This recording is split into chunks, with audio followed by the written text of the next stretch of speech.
오늘 우리가 함께 할 말씀은 이제 이 기록되었다는 책이죠. 이 기록되었다는 책을 가지고 함께 하는데요. 제 4과 위기에 빠진 지구의 희망에 대해서 우리가 함께 말씀을 나누고자 합니다.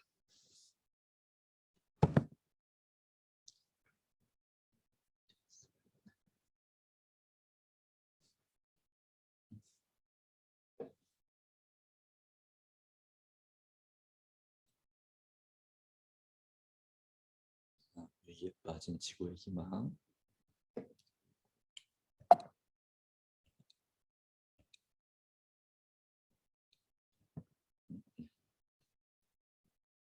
자, 위기에 빠진 지구의 희망에 대해서 함께 하고자 합니다.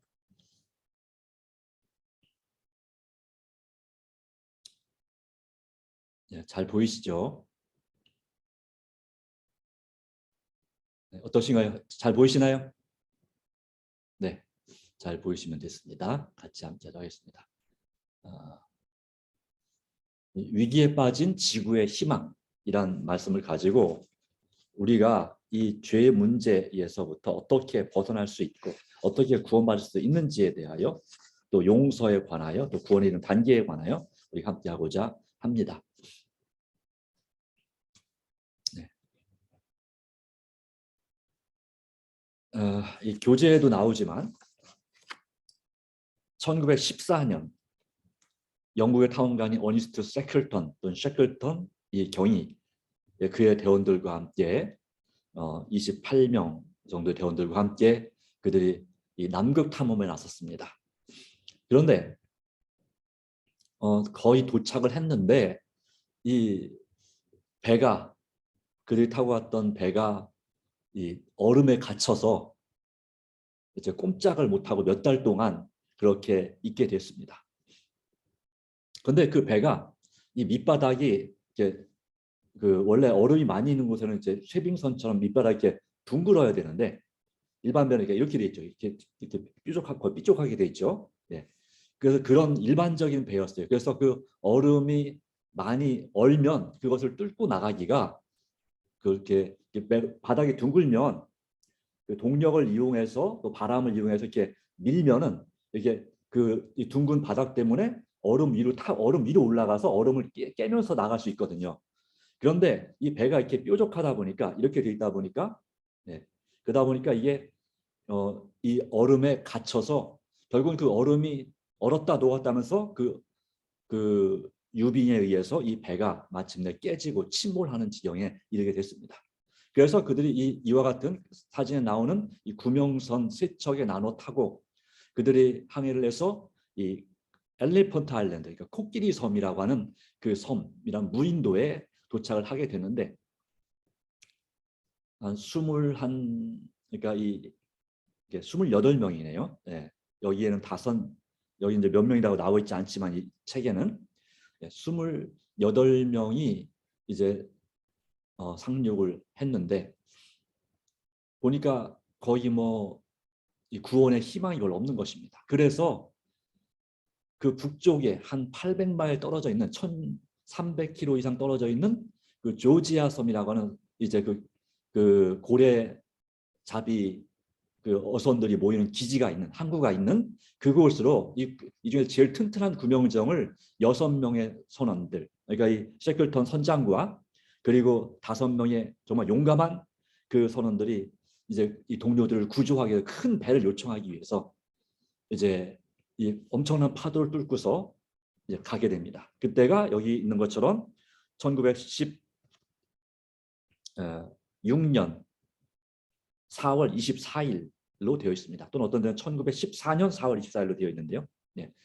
바로 그때에 그들이 이제 이 남아있는 선원 22명의 선원들을 남겨두고 대원들을 남겨두고 이 6명이 이제 배를 몰고 이 파도가 치는 곳을 그 항해해서 우리 구명선 위가 덮였기 때문에 침몰되지는 않지만 정말 갖은 고난 끝에 마침내 그들이 그 조지아 섬에 다다르게 됐습니다.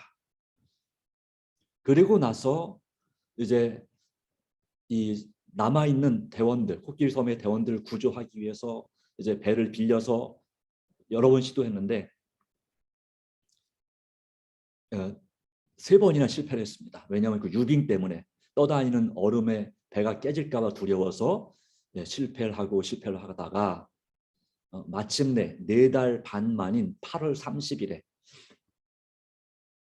그들을 극적으로 구조하는 22명 전원 생존, 전원 구조를 하는 그런 일이 있었습니다. 물론 이 남아있던 22명의 대원들도 동상도 걸리고 여러 가지 많은 어려움이 있었고 이 구조대가 언제 올지 도저히 잘 몰라서 걱정도 하고 논란도 많았지만 어떻게든지 같이 운동도 하고 또 연주회도 하고 그리고 또 사냥도 하고 하면서 어떻게든지 그들이 버텨냈습니다. 그리고 언제든지 구조대가 오면 즉시 출발할 수 있도록 날마다 아침마다 그들이 준비를 했다고 합니다.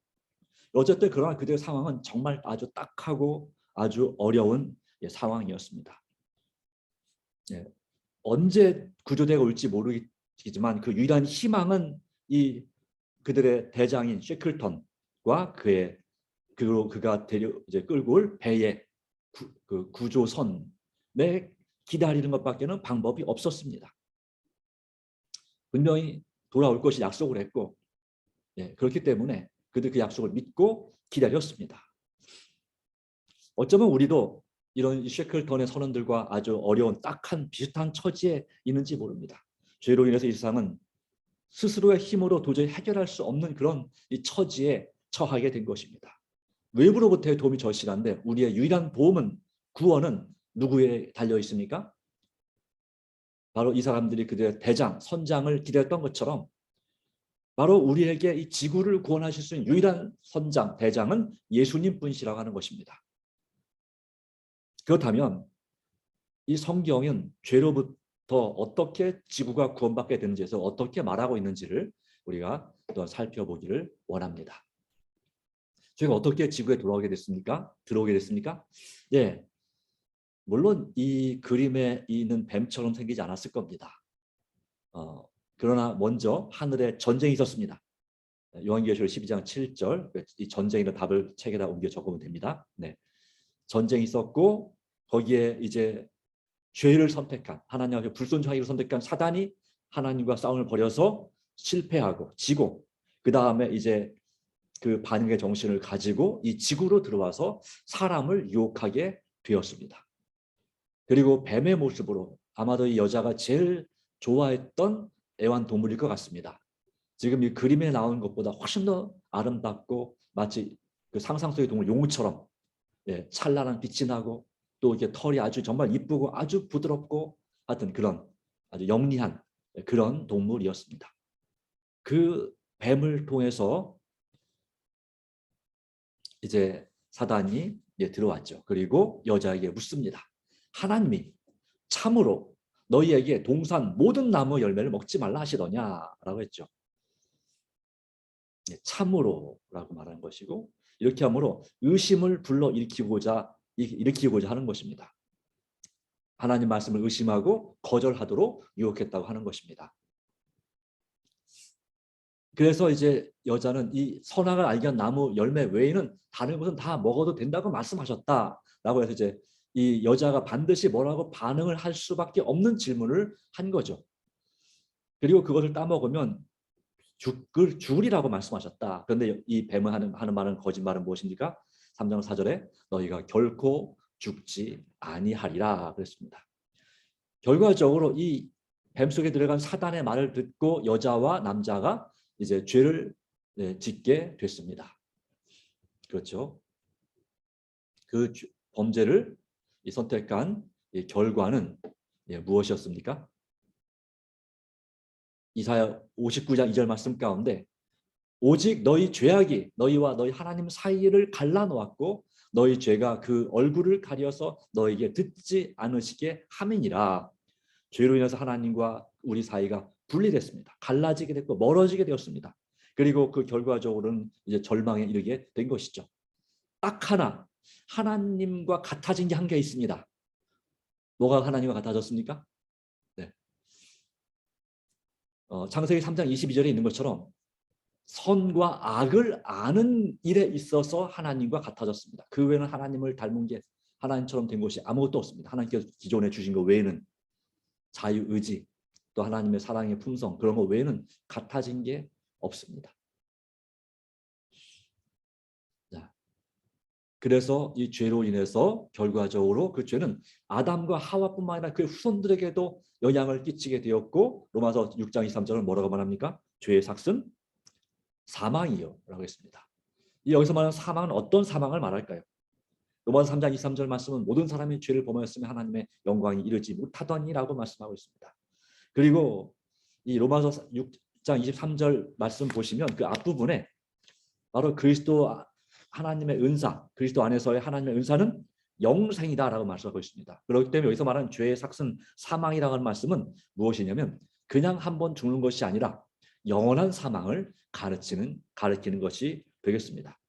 어떻게 살든지 간에 결국은 그 죄의 결과는 바로 사망, 영원한 사망, 영원한 멸망으로 갈 수밖에 없게 되어 있는 것입니다.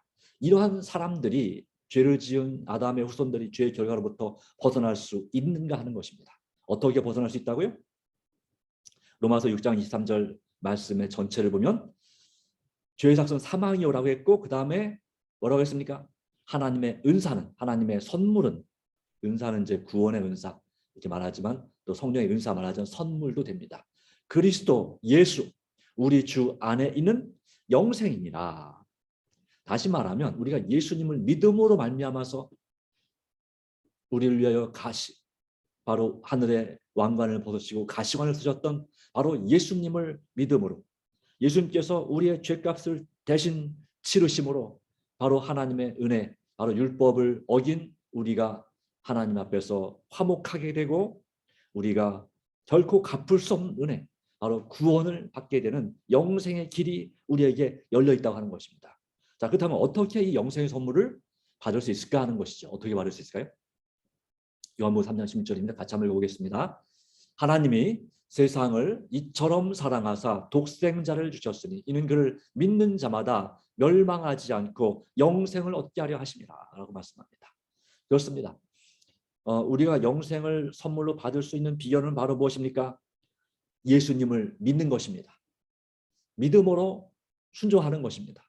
예수님을 믿는다고 고백하는 것만으로 충분치 않다 말씀했습니다. 믿는다고 하는 말씀은 믿기로 결심했으면 그 믿음으로 주님께 주시는 구원을 받아들여야 되고 믿음으로 주님 말씀을 순종해야 되고 믿음으로 우리가 개혁을 해야 되는 것입니다. 진짜 그리스도인, 말로만 그리스도인이 아니라 실천하는 정말 사랑하는 자가 되어야 합니다. 바로 그 일까지도 바로 믿음이 가능하게 만들어주는 것입니다. 예수님을 믿음으로 구원받게 해주시고 그리고 예수님을 믿음으로써 우리가 예수님을 닮아갈 수 있도록 하나님을 사랑하고 이웃을 사랑하는 그 하나님의 계명을 지키는 믿음의 실천을 가능하게 만드는 것입니다. 어쨌든 이 영생의 선물은 믿는 자가 받는 것입니다. 네, 정말 행함이 있는 믿음을 가진 그리스도인들이 되기를 간절히 바랍니다. 그런데 믿는 자마다 하니까 엄청 간단해 보이죠. 그래서 질문이 그렇죠. 영생 얻는 것이 그렇게 간단한 것인가요? 만약 영생을 얻을 수 있는 자격이 없다면 어떻게 해야 되나요? 라고 했습니다. 자, 에베소 2장 8절 말씀 가운데 뭐라고 했습니까?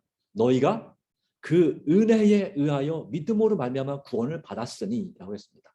이건 누구의 은혜입니까? 하나님의 은혜입니다. 영생을 얻을 수 있는 자격이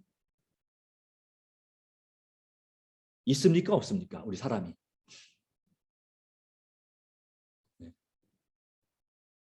어떻게 보면 있지만 사실은 원래는 그 누구도 영생을 얻을 수 있는 자격이 없습니다. 구원받을 자격이 없다고 하는 말입니다. 죄에서 사망이고 그 결과로 모두가 다 죽을 수밖에 없고 멸망을 당할 수밖에 없다고 하는 것입니다. 다만 이것은 내가 그러니까 2장 8절하고 9절 말씀 가운데 행위로 말미암은 것이 아니다라고 분명히 말씀하고 있어요. 그렇기 때문에 이 구원은 전적으로 하나님의 은혜로 값없이 베풀어지는 것이나 물론 이를 위해서 하나님께서 엄청난 값을 우주에서 가장 값비싼 값을 치르셨습니다. 예수님의 값을 치르는 그 목숨을 바치시는 그러한 놀라운 구원과 은혜를 이루어 놓으셨습니다. 왜냐하면 이 구원은 너무나 귀하고 놀라운 것이라 우리 죄인의 힘으로는 절대로 얻을 수 없는 것입니다. 아무리 재산이 많아도, 아무리 능력이 뛰어나도, 아무리 공부를 잘해도, 아무리 몸이 건강하고 착한 일을 많이 할지라도 이 구원, 이 영생을 우리 힘으로는 절대로 얻을 수가 없는 것이다. 너무나 귀한 것이기 때문에 이것은 값없이 주어지는 것이다 라고 말씀하고 있죠. 방법은 어떻게 하는 것입니까? 그분께로 믿음으로 와야 되는 것입니다. 나아가야 되는 것입니다. 나아가야 되는 것입니다. 자, 그렇다면 이 믿음으로 말미암아 구원 얻는데 믿음이란 과연 무엇이냐 이거죠. 자, 마태복음 8장 8절 말씀은 이와 같은 말씀을 기록하고 있습니다. 주여 내 집에 들어오심을 나는 감당하지 못하겠사오니 다만 말씀으로만 하옵소서. 그러면 내 하인이 낫게 싸움나이다. 누가 한 말일까요? 로마의 한 백부장이 그의 사랑하는 하인이 병들었을 때에 예수님께 고쳐주시기를 원하면서 장로들을 보내서 예수님께 요청을 한 것입니다. 근데 예수님께서 그 집으로 오신다는 소식을 들으니까 내가 가서 고쳐주라는 소식을 중간에 전해 듣고 다시 하인들을 보내서 이제 예수님께 말씀을 전한 것입니다. 바로 여기서 볼 수 있는 것은 이 백부장은 자기 종을 남종인지 여종인지는 알 수 없지만 그 하인을 진심으로 사랑하고 아꼈습니다. 보통 로마에서 노예는 그냥 재물과 같은 거라서 굳이 아끼고 자시고 할 거 없습니다. 기분 나쁜 아주 악한 주인을 만나면 그 하인의 목숨은 마치 파리 목숨 같은 하인 그 주인의 기분에 따라서 죽을 수도 있고 정말 갖은 고난을 당할 수도 있는 것이 바로 그 종의 당시의 노예였습니다. 노예.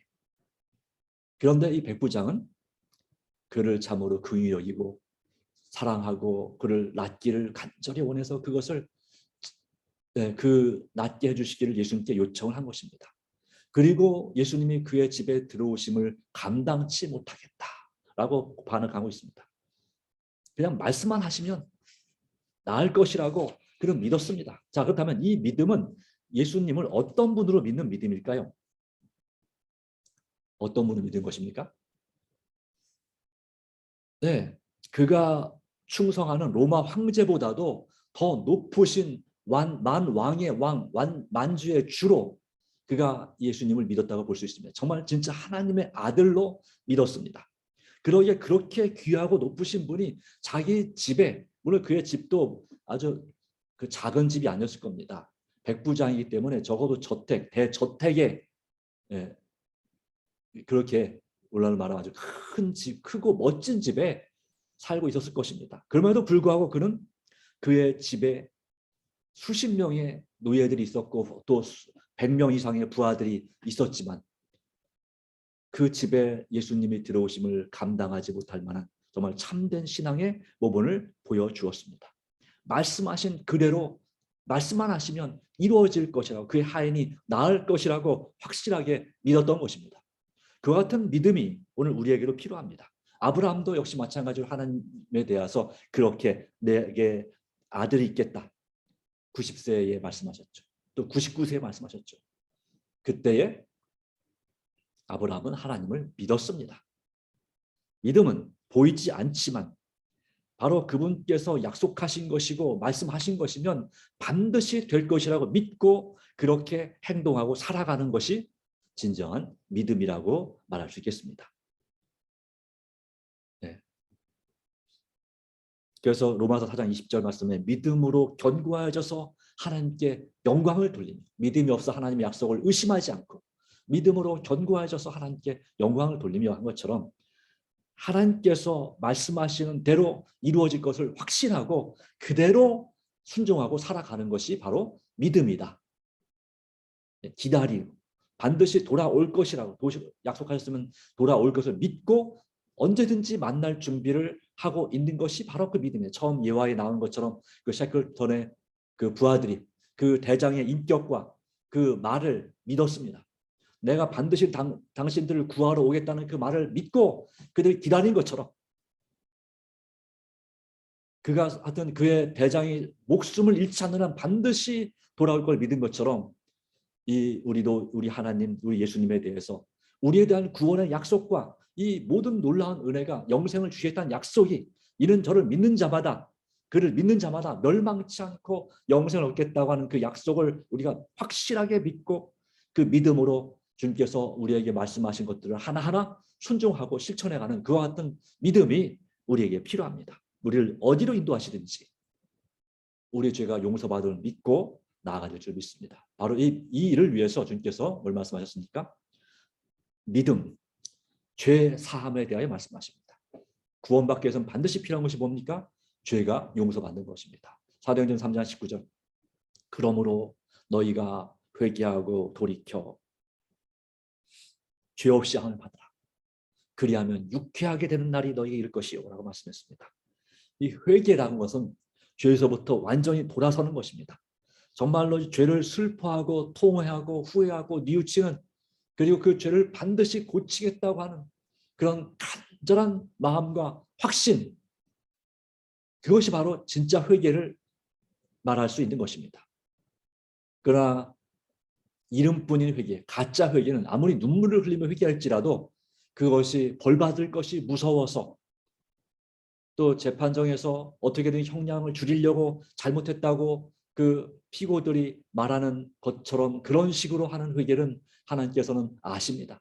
내 마음의 동기를 아십니다. 어떤 마음으로 지금 회개하고 있는지, 회개의 기도를 드리고 있는지 우리 주님은 아십니다. 아무리 감추려고 해도 감출 수 없는 것입니다. 네가 지금 나한테 잘못했다고 하는 것이, 용서해달라고 하는 것이 뭐 때문에 무슨 목적과 동기를 가지고 하는지 나는 안다 이것입니다. 그렇기 때문에 여러분 하나님 앞에 숨기려고 하지 마십시오.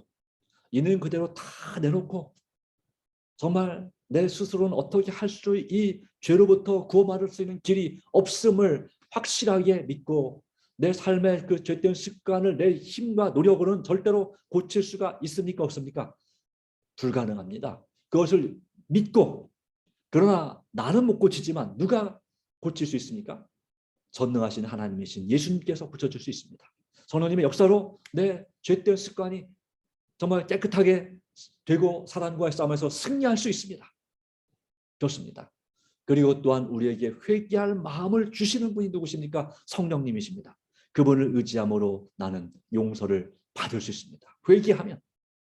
회개하고 돌이키면 용서를 받을 수 있다고 분명히 말씀합니다. 그러기 위해서 우리는 무엇이 필요하다? 요한일서 1장 9절 말씀, 우리 죄를 꼭 하나님께 고백해야만 하나요? 다 아시는데 다 아실 텐데 굳이 고백해야 되나요? 예, 다 아시는데 왜 고백하라고 할까요? 예, 우리 어렸을 때 부모님에게도 자녀로서 잘못했다고 부모님이 내가 뭘 잘못했는지 모르시지 않잖아요. 아는데 잘못했다고 해라고 할 때 우리가 잘못했어요라고 하는 이유는 뭡니까? 그건 하나님 쪽에서 다 아십니다. 부모님도 다 아십니다. 그러나 그 자녀 입장에서 죄를 진정으로 뉘우치고 고치게 하기 위해서, 잘못을 깨닫게 하기 위해서 잘못을 회개할 것을, 자백할 것을 말하는 것입니다. 하나님께서 마찬가지입니다. 내 스스로 내가 어떤 죄를 졌는지 스스로 알아야지 용서를 해줄 수 있는 것입니다. 뭔 죄를 잘못했는지 모르는데 그냥 용서해 줄게 그러면 뭐 그렇게 크게 와닿지 않죠. 그죠? 그래서 진정으로 우리는 주님께서 내 자신의 삶을, 내 자신을 위해서 내 자신의 마음속에 죄책감이 사라지도록 내 양심을 마비시키는 것이 아니라 그 문제를 제대로 풀어주시기를 원하시는 것입니다. 많은 사람들이 술이나 담배를 하는 이유가 무엇입니까? 스트레스를 풀기 위해서라고 합니다. 그러나 그것은 스트레스를 풀게 하는 것이 아니라 잠시 잊어버리게 하는 것이고 스트레스가 결과적으로 더 많은 문제가 발생하게 만들 수도 있는 것이 특별히 술입니다. 스트레스를 풀려고 술을 마셨는데 술 때문에 생기는 많은 문제가 발생하죠. 실수하게 되고 더 큰 문제가 발생하고 참지 못하게 되고 내 마음을 다스릴 수 없게 되고 이렇습니다. 세상의 방법은 우리의 죄를 온전히 해결할 수 없습니다. 그러기에 우리는 우리의 문제를 제대로 바른 방법으로 깨끗하게 해줄 수 있는 바로 하나님께 믿음으로 의지하는 것이 이 육신의 건강의 그 절제 습관의 승리도 하나님의 도우심이 필요하고요. 하나님 저는 죽어도 못합니다. 주님께 다 맡깁니다 하는 그런 항복이 필요하고요. 우리 죄 문제도 마찬가지입니다. 우리 죄를 진정으로 자백할 때 하나님은 미쁘시고 좀 믿음직스러우시고 의로우사. 다시 말해 우리에게 믿음을 주시고 의로우신 분으로서 우리 죄를 용서하실 뿐만 아니라 모든 불의에서 뭐 하신다고요? 깨끗하게, 여기 not guilty, 무죄라는 판결을 내리시는 것입니다. 그 죄의 기록을 지워주시는 것입니다. 거기에 도장을 찍으시는 거죠. 무죄, 예수님의 보혈로 용서받았음이라고 죄책에 기록하시는 것입니다. 그렇기 때문에 우리를 깨끗하게 하시는 그 주님의 용서를 확실히 믿으시기 바랍니다. 설마 내가 그렇게 기도한다고 내 죄가 용서받겠느냐? 의심하지 마십시오. 말씀은 분명히 기록했습니다. 우리가 우리 죄를 자백하면 우리 죄를 사하신다. 사하는 용서해 주는 척만 하는 게 아니라 실제로 용서해 주십니다. 그리고 그 죄가 전혀 짓지 않았던 것처럼 우리를 대해 주신다 이 말입니다. 그것이 바로 하나님의 용서의 은혜고 또 사랑입니다. 우리는 그 주님의 은혜와 사랑을 받아들여야 합니다. 진정으로 용서해 주시고 진정으로 회복시키시는 주님. 이 베드로가 예수님을 3번이나 모른다고 부인했잖아요. 그러면 우리 같으면 어떻게 해요? 예수님처럼 다시 이 베드로를 수제자로 그 제자의 자리를 회복시키실까요? 제자의 자리로 회복시키고 용서해 줘도 수제자가 다시 되게 할까요? 너는 아무래도 자격이 부족한 것 같아. 용서는 해주지만 다시 그 원래 자리 지위를 회복시켜주지 않을 겁니다. 그런데 우리 예수님은 아무 일 없던 것처럼 이 베드로를 그 수제자의 자리에 다시 세우셨습니다. 그렇습니다. 우리 주님의 사랑은 그처럼 정말로 우리를 사랑하시고 우리를 진정으로 용서해 주시고 우리를 원래의 우리가 있어야 될 자리에 세우시는 그런 하나님의 사람으로 살기를 우리의 죄를 진심으로 자백하고 그 용서를 믿음으로 받아들이기를 간절히 바라시는 것입니다. 그러므로 용서받은 자들이 어떻게 살아야 될까요? 야고보서 4장 7절 말씀. 그러므로 그런즉 너희는 하나님께 복종할지어다. 또는 다른 말씀은 순복할지어다. 순순히 복종할지어다. 이런 말이죠. 마음에서 우러나서 복종할지어다. 다시 말하면 그리스도인의 삶의 핵심은 무엇입니까? 하나님께 순종하는 것입니다. 하나님 단순히 그냥 원칙을 믿는 것뿐만 아니라 하나님 뜻에 순종하면서 살아가는 것이 참으로 중요합니다. 믿음으로 우리는 주님 앞에 굴복하고 순종하고 복종할 수 있습니다. 마귀가 끊임없이 방해하지만 이 말씀 다음에 그런 말씀이 있죠. 마귀를 대적하라. 그리하면 너희를 피하리라. 하나님께 충성하기로 결심하고 마귀를 대적할 때 마귀는 우리를 피할 수밖에 없습니다. 또 이렇게 말씀했습니다. 나의 죄를 하나님께 회개하고 자백할 때 하나님께 나를 받아주실 것을 어떻게 확신할 수 있는가? 베드로의 예를 들었습니다. 그렇죠? 그리고 요한복음 6장 30절 말씀 가운데 이렇게 말씀했습니다. 내게 오는 자는 결코 또는 결단코 내쫓지 아니하리라. 얼마나 귀한 은혜의 말씀입니까? 하나님께 용서받지 못할 큰 죄는 없습니다. 하나님의 은혜가 미치지 못하는, 물론 딱 한 가지 있죠. 성령을 거역하는 죄. 우리가 정말 회개하도록 말씀하신 성령의 말씀을 거역하면 더 이상 우리가 회개할 수 없게 되기 때문에 용서받을 수 없지만 그 외의 모든 것은 다 용서받을 수 있습니다. 어떤 큰 죄도 어떤 작은 죄도 다 용서받을 수 있습니다. 내게로 오는 자. 그러기에 우리는 우리의 죄를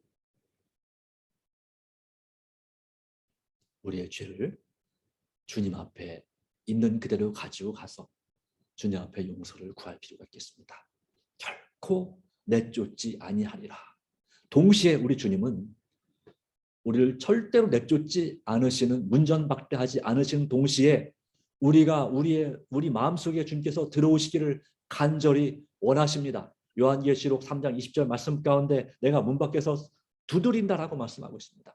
그러므로 우리가 예수님께로 가기도 해야 되지만 예수님이 내 안에 오시도록 예수님을 영접하는 것이, 나의 용서와 구원을 주시는 주님으로 영접하는 것이 참으로 중요합니다. 주님과 친밀한 교제를 나누는 하나님의 사람들이 되기를 간절히 바랍니다. 이 지구의 위기, 이 정말 절망 가운데서 희망, 소망을 주시는 주님을 의지하고 다시금 주님 안에서 힘을 얻게 되기를 간절히 바랍니다. 이 모든 죄책감으로부터 주님 안에서 해방받고 용서받게 되기를 간절히 바랍니다. 네, 이것이 바로 우리에게 중요합니다. 그래서 여기에 이 교재 49페이지에 구원에 이르는 4단계를 얘기하고 있습니다. 구원에 이르는 4단계. 첫 번째는 뭐가 했습니까? 믿으라. 믿으라. 네. 물론 이제 그 앞에 하나 더 있습니다. ABC, 구원의 ABC라고 하는데요. 예, 믿으라 전에 인정하라. accept. 내 자신의 죄인임을 인정하라. 받아들이라. 이것이 물론 있습니다. 그리고 두 번째가 believe. 믿으라. 세 번째가 claim. 요구하라. 하나님께서 내 죄를 회개시켜 주시고 용서해 주시고 구원의 길로 승리의 길로 인도해 주시기를 요구하라 했는데 여기는 세 가지로 나눕니다. 회개하라, 자백하라, 순종하라. 예, 우리는 주님 안에서 진심으로 회개하고 믿음으로 회개하고 나의 죄를 철저하게 자백하고 단 한 가지의 죄라도 용서받지 못한 죄가 남아있으면 그 죄가 우리를 정죄할 것이고 마침내 생명의 부활이 아니라 이 재림전 심판에서 탈락하여서 최후의 심판의 멸망의 부활로 심판의 부활에 참여하게 만들 수 있다고 하는 것입니다. 그렇기 때문에 우리는 혹시라도 기도하는 가운데 혹시 내가 주님 회개하지 않은 죄가 있을까요? 내 자신을 자꾸 살피고 돌아보는 경험이 필요합니다.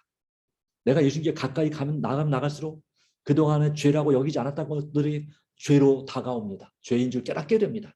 그럴 때마다 우리는 진심으로 회개해야 합니다. 때로는 옛날에 분명히 회개를 했는데 그 죄가 다시 생각납니다. 그럼 우리는 어떻게 될까요? 네, 그것에 대해서는 하나님 이 죄는 제가 전에 회개했습니다. 그러니 용서해 주셨음을 믿습니다.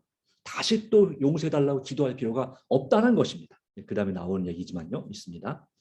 그렇기 때문에 우리는 주님 안에서 구원의 이름을 받음으로써 주님 안에서 새롭게 태어나야 되는 것입니다. 새로운 사람이 돼야 되는 것입니다. 물과 성령으로 성령의 침례를 받아야 됩니다. 그래서 우리가 새 사람으로서 주님 안에 있으면 새로운 피조물이라고 했었거든요. 그래서 우리는 날마다 예수님 안에서 우리 자신을 날마다 죽고 날마다 사는 새롭게 하는 경험이 우리에게 참으로 필요하다. 날마다 나아갑니다. 저 높은 곳을 향하여 날마다 나아갑니다.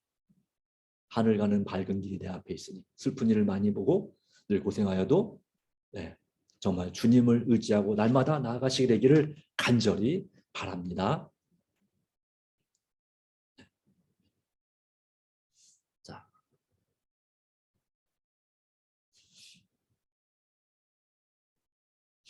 영생의 선물을 받은 우리는 어떻게 하나님이 기뻐하는 삶을 살 수가 있는가라고 말씀합니다. 하나님 기뻐하는 삶을 살려면 갈라디아서 2장 20절 말씀입니다. 내가 그리스도와 함께 십자가에 못 박혔느니 그런즉 이제는 내가 사는 것이 아니요 오직 내 안에 그리스도께서 사시는 것이라. 이제 내가 육체 가운데 사는 것은 나를 사랑하사 나를 위하여 자기 자신을 버리신 하나님의 아들을 믿는 믿음 안에서 사는 것이라. 내가 살려고 하지 말아야 됩니다. 누가 살아야 됩니까? 내 안에 예수님이 살아계셔야 합니다. 예수님이 내 삶을 주장하셔야 됩니다. 나를 위하여 사는 것이 아니라 예수님을 위하여 사는 삶이 되고 내 자신을 신뢰하는 자신감에서 사는 것이 아니라 예수님을 믿는 주님을 신뢰하는 믿음, 주신감이란 말이 없긴 하지만 주님을 신뢰하는 그 믿음 안에서 살아야 됩니다. 삶의 선택의 주도권을 내가 주는 것이 아니라 예수님이 주시도록 날마다 맡길 때 바로 이것이 믿음으로 사는 삶입니다. 믿음 아래서 사는 삶입니다. 그럴 때 믿음이 있어야 하나님을 기쁘시게 할 수 있다고 말하죠.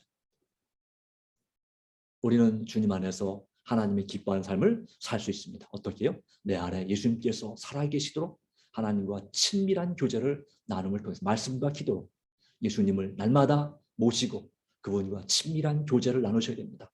우리는 자꾸 뭘 하기 쉽습니까? 하나님 말씀을 등한히 하기가 쉽습니다. 말씀 읽기를 게을리 하기가 쉽습니다.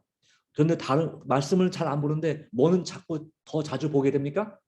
스마트폰 또는 TV 아니면 컴퓨터, 게임이나 또 여러 가지 다른 것들, 다른 글들, 다른 영상들을 다른 것들을 더 보기를 좋아하고 주님과 대화 나누는 것보다는 채팅이나 다른 사람과 대화 나누는 것을 더 좋아합니다. 사람과. 그래서 우리는 정말 중요한 것을 잊어버립니다. 우리에게 정말 지금 필요한 것은 하나님과의 친밀한 교제입니다.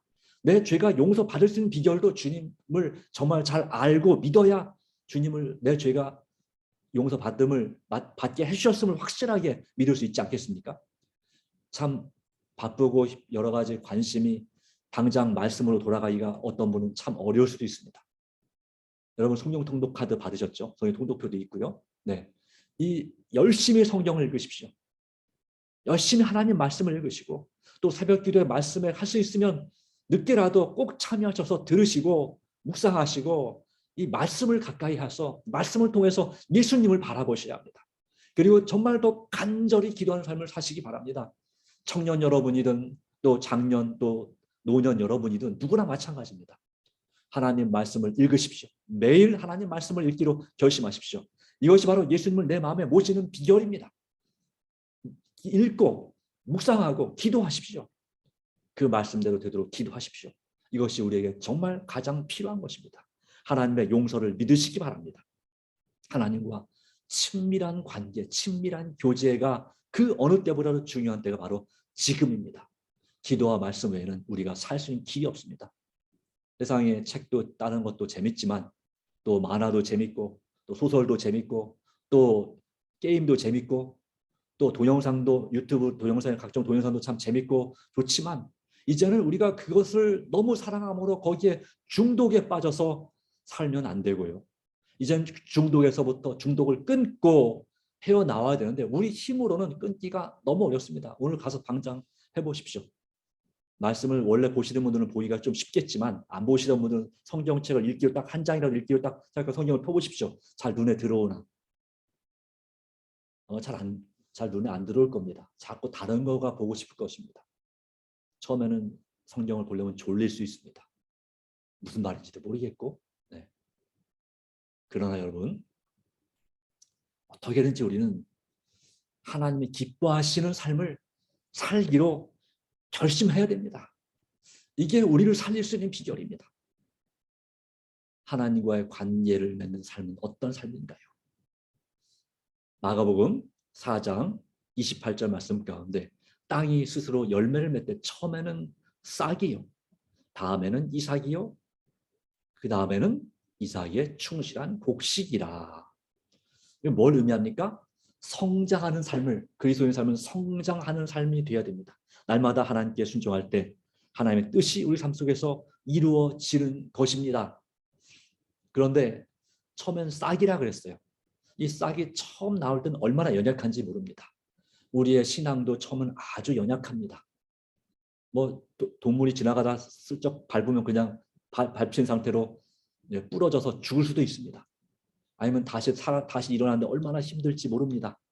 그렇지만 그 연약한 상태지만 그래도 포기하지 않고 이 싹이요, 이 땅속에 묻힌 씨앗이 그 추운 겨울 이제 이맘때쯤 2월달 3월달 될 때 그 얼어붙은 땅을 이제 그 햇빛을 받아서 녹여가면서 그 이 흙 사이의 틈새를 뚫고서 이렇게 다 이렇게 올라옵니다.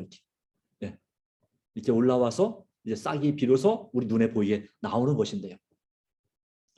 그 참 어렵지만 그 가운데서 그 싹이 날 때에 하나님께서 그걸 자라게 하시는 거죠. 그래서 그것이 이제 큰 그런 그 이삭이 되고 나중에 충실한 곡식이 되는 것입니다. 우리의 믿음도 처음에는 아주 연약하고 처음에 말씀을 읽고 기도하는 습관도 처음엔 참 어려울 수 있습니다. 그러나 여러분 포기하지 마십시오.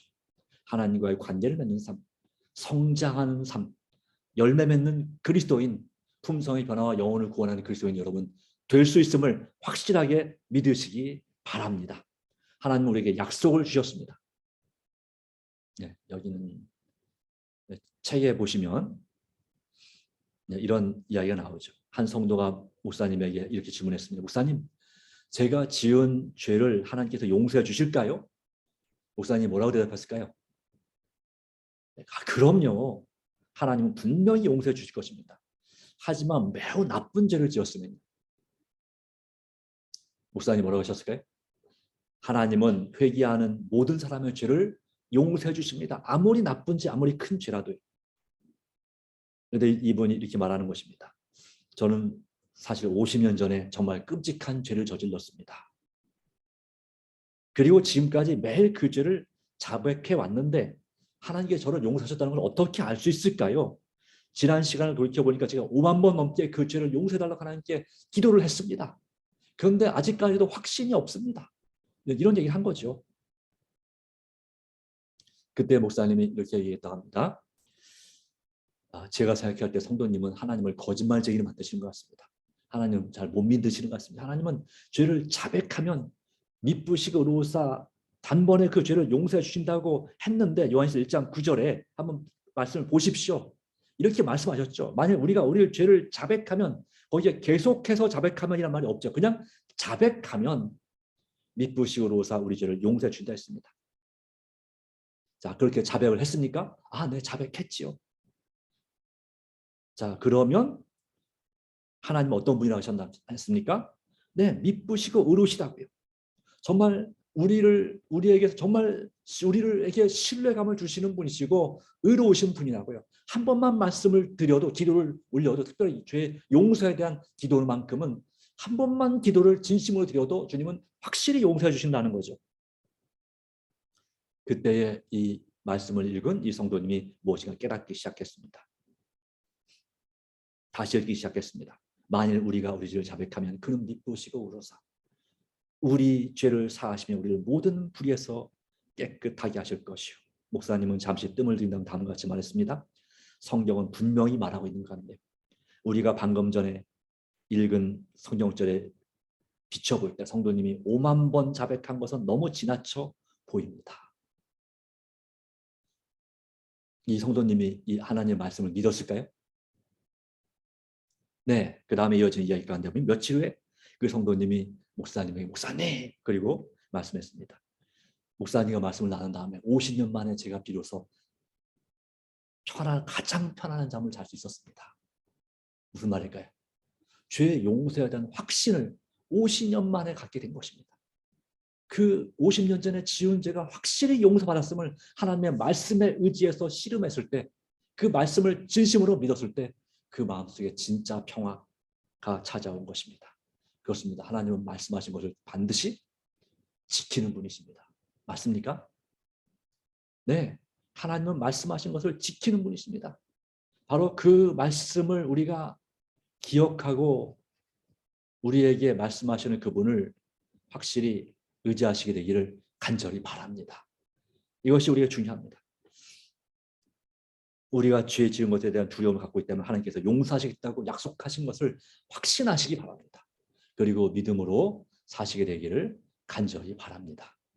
하나님의 약속을 믿고 이 위기에 빠진 지구의 희망이신 예수님을 마음에 모시고 날마다 주님께 나아가는 가운데 삶의 희망과 용기를 얻고 그 약속에 의지하여 정말 천국을 향해서 주님 오시는 그 삶을 향해서 또 나아가시기를 바랍니다.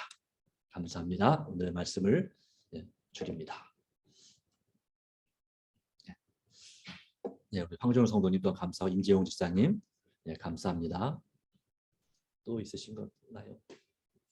네, 네, 감사합니다. 자, 네, 마치는 찬미 201장입니다. 주님 오시는 그날이 언제일지.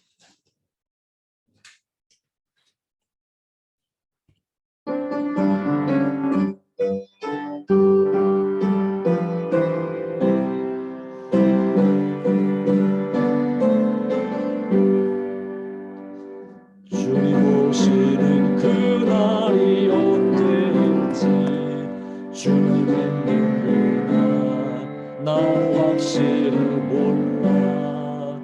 지금 주님은 하늘 위 지성소에서 내 죄 위해 중보하네. 그 희망이 거치는 날 이 땅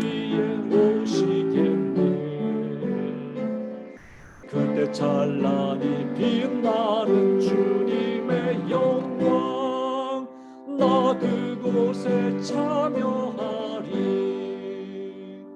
하늘 천사들 청한 찬미 소리 죄악 세상에서 비록 듣지 못하나 주님 지성소 나오게 되는 그날에 그 노래를 들으리라 저 천사들 노래 따라 내 주님을 찬미하리 그때 찬란히 빛나는 주님의 영광 나 그곳에 참여하리 주님 준비한 빛나는 시온성을 지금 이 땅에서 비록 볼 수 없으나 나의 주님이 이 땅에 오시는 그날 나 시온성 보게 되리 저 하늘 문 열리는 날 내 주님을 뵈오리라 그때 사랑과 평화와 감사의 찬송 온 천지에 가득하리 하나님 아버지 주신 은혜 감사합니다.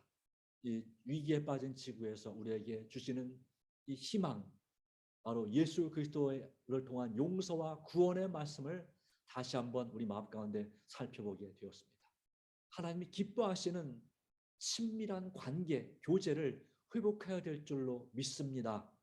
기도와 말씀으로 날마다 살게 해주시되 형식적인 기도와 말씀이 아니라 진심으로 마음에서 우러난 그런 기도와 말씀의 삶이 되게 해주시고 우리의 회개가 그냥 형식적인 이름뿐인 회개가 아니라 또 벌받을 것이 두려운 회개가 아니라 정말 그 잘못을 고치고 싶어서 또 예수님과 내가 누군가에 상처 준 그 죄가 너무나 후회스럽고 가슴이 아파서 마음에서 우러나서 회개할 수 있도록 도와주시고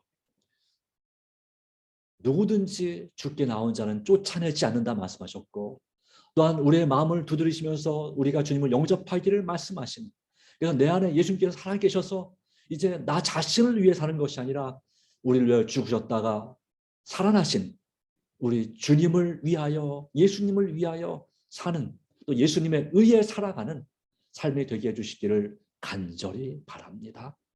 우리 마음의 모든 것을 용서해 주시고 마음에 참된 평화 한번 용서를 구했으면 그것이 확실히 용서받음을 하나님께서 그 약속을 용서해 주겠다는 약속을 반드시 지키셨음을 믿고 믿음으로 참된 평화를 경험하게 하여 주시옵소서. 주님의 귀하신 은혜가 우리와 함께 하시오 믿습니다. 이 안식일 주님 안에서 새롭게 하여 주시고 화목하게 하여 주시고 평안하게 하여 주시옵기를 예수님의 이름으로 간절히 기도드리옵나이다. 아멘.